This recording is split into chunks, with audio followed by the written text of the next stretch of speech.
YSRCP Telangana working president Ponguleti Srinivasa Reddy party ఆఫీసులో మీడియాతో మాట్లాడుతున్నారు. లైవ్లో చూద్దాం. వైఎస్ఆర్ కాంగ్రెస్ పార్టీ ఆవిర్భవించిన దగ్గర నుండి రాష్ట్రం కలిసి ఉన్నప్పుడు కూడా ఈ తెలంగాణ రాష్ట్రంలో అనేక మంది మేధావులు, యోగ్యులు, అనేక రకాల కష్ట నష్టాలు వచ్చిన వాళ్ళు ఈ లిస్టులోనే కాదు, ఇంకా కొంతమందిని ప్రకటించాల్సి ఉంది.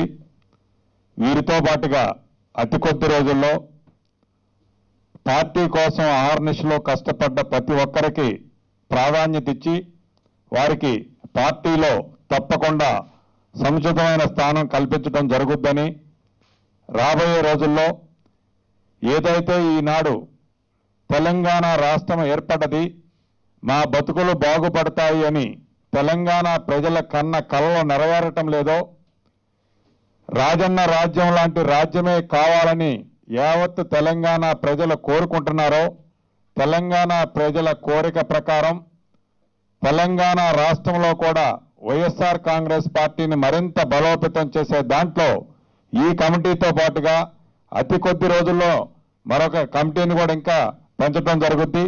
మేమంతా కష్టపడి రాజన్న కన్న కలల్ని తెలంగాణ రాష్ట్రంలో కూడా నెరవేర్చే దాంట్లో శక్తి వంచన లేకుండా కృషి చేస్తాం.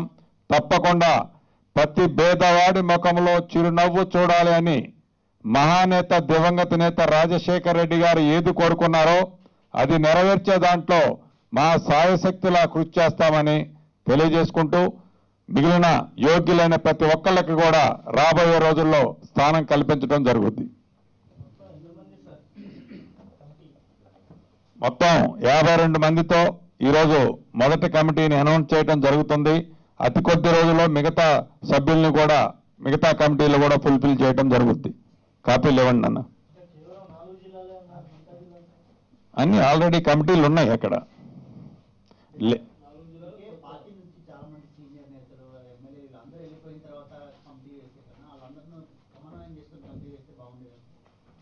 తప్పకుండా నిన్న మీరు అడిగారు ఏదో సీనియర్లు వెళ్ళిపోతున్నారని. సీనియర్లైనా జూనియర్లైనా పార్టీ అభిమానించి పార్టీలో ఉన్న అనేక మంది కార్యకర్తలు, నాయకులు శ్రమకి ఫలితంగా వాళ్ళకి, నాకు ఎంపీ వచ్చినా, కొంతమందికి ఎమ్మెల్యేలు వచ్చినా, కొంతమందికి ఎంపీటీసీలు, జెడ్పీటీసీలు వచ్చినా, ఆ ఆస్తి మొత్తం వైఎస్ఆర్ కాంగ్రెస్ పార్టీలో కష్టపడి పనిచేసిన కార్యకర్తలది, నాయకులది. తప్పకుండా ప్రజలు, ఆ కార్యకర్తలు, నాయకులు ఈ రోజుకి కూడా వైఎస్ఆర్ కాంగ్రెస్ పార్టీకి అండగా ఉండాలని తెలియజేసుకుంటున్నాను.